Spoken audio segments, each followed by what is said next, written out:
श्री पंच जगद्गुरुभ्यो नमः. सांगली जिल्ह्यामध्ये 13 वर्षानंतर जगद्गुरूंचं अड्डपालखी उत्सव आणि धर्मसभा ही फार मोठ्या प्रमाणात होत आहे. हे सर्व वीरशैव लिंगायत बांधवासाठी एक फार मोठा पर्व आहे. या पर्वामध्ये आपण सर्वांनी अगदी तन मन धनाने भाग घ्यावा आणि आपल्या जीवनाचं सार्थक करून घ्यावं.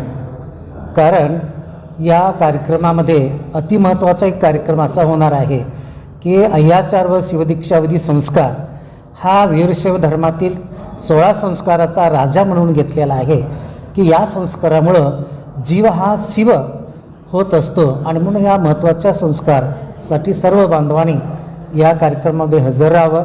एवढंच नाही तर या कार्यक्रमाच्या माध्यमातून सर्वे भवन्तु सुखिनः, सर्वे सन्तु निरामया, सर्वे भद्राणि पश्यन्तु मा कश्चित् दुःख भाग भवेत, हा या ठिकाणी उद्देश आहे. म्हणजे सर्व जाती धर्मातील सर्व पशुपक्षी जीवजंतू ही या भगवंताच्या सृष्टीमध्ये सुखमय जीवन आपलं व्यतीत करावं, हा एकच पाठीमागचा उद्देश आहे.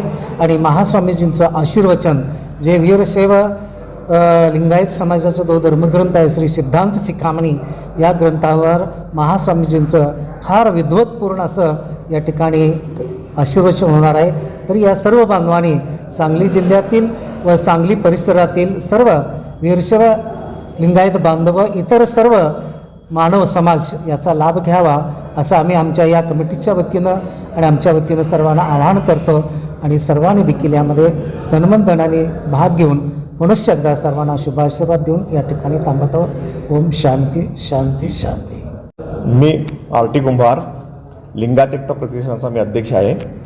आणि आम्ही सांगली जिल्ह्यातनं सर्व लिंगायत समाज व शिवबसव कला व क्रीडा मंडळ आणि लिंगायत एकता प्रतिष्ठान यांच्या वतीनं सांगलीमध्ये आध्यात्मिक शिवाशीर्वचन व संगीत शिवकथा याचं आयोजन केलं आहे.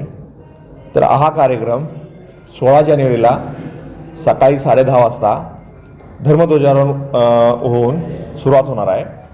आणि संध्याकाळी आमचे श्री श्री श्री 1008 चंद्रशेखर महास्वामीजी यांचं आगमन आहे आणि त्यांची मिरवणूक त्या दिवशी आहे.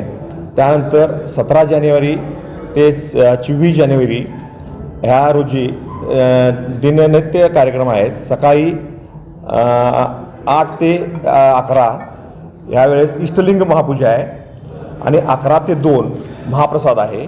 त्यानंतर परत 6 वाजता रोज रुद्रपठण आहे आणि शिवकथा आहे, संगीत शिवकथा. त्यानंतर 7 ते रात्री 9 वाजता आमच्या श्री श्री श्री 1008 चंद्रशेखर महास्वामीजी काशीमठ यांचं रोज शिवाशीर्वचन होणार आहे. याचा सर्वांनी लाभ घ्यावा व जास्तीत जास्त संख्येने हजर राहून या संकल्पाचा लाभ घ्यावा. किती दिवस हा कार्यक्रम आहे? हा कार्यक्रम 16 जानेवारी ते 24 जानेवारी 9 दिवस कार्यक्रम होणार आहे. कुठं असणार आहे हा कार्यक्रम तरुण भारत स्टेडियमवर आयोजित केला आहे आणि मारुती चौक सांगली या ठिकाणी भव्य असं मंडप आहे आणि कार्यक्रम अतिभव्य यात होणार. आणि आमचा 24 जानेवारीला आमचे परत 3 जगद्गुरू येणार आहेत आणि त्यांची नावं आहेत श्री श्री श्री जगद्गुरू चंद्रशेखर शिवाचार्य महास्वामीजी जंगममठ काशी, श्री श्री श्री 1008 जगद्गुरू सिद्धलिंग सिद्धलिंग राजदेशी केंद्र शिवाचार्य महास्वामी उज्जैनी मध्य प्रदेश, श्री श्री श्री 1008 जगद्गुरू चन्नसिद्धराम पंडितराध्य शिवाचार्य महास्वामीजी शिरशेल आंध्र प्रदेश आणि श्री श्री श्री 1008 जगद्गुरू डॉक्टर मल्लिकार्जुन शिवाचार्य शिवाराध्य शिवाचार्य महास्वामीजी जंगममठ काशी. तसेच आमचे 5 शिवाचार्य असणार आहेत सांगली जिल्ह्यामधले. त्यातले आमचे एक महाराज आहेत श्री श्री श्री श्री बेळंकी महाराज, शिवलिंग शिवाचार्य बेळंकी महाराज आहेत. श्री 108 चक्रवर्ती शिवयोगी शिवाचार्य महास्वामीजी महिषाळकर. तसंच श्री श भ 108 रुद्रपशुपती शिवाचार्य महास्वामी स्वामी कोळेकर मठ. तसेच श्री श भ 108 शिवानंद शिवाचार्य महास्वामीजी वाळवा. तसेच श्री श भ 108 गुरुपाद शिवाचार्य स्वामीजी गुड्डापूर यांचे रोज हजेरी असणार आहे आणि हा कार्यक्रम अति भव्य आणि दिव्य असा होणार आहे. तरी आमच्या सर्व समाजाने याचा लाभ घ्यावा.